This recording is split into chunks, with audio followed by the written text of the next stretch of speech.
এটি আপনাদের কাউকে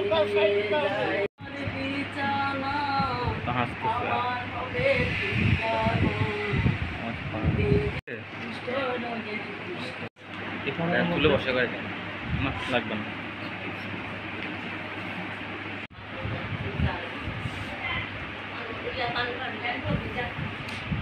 আপনার বাড়ি কোথায়? আপনার কি নাম?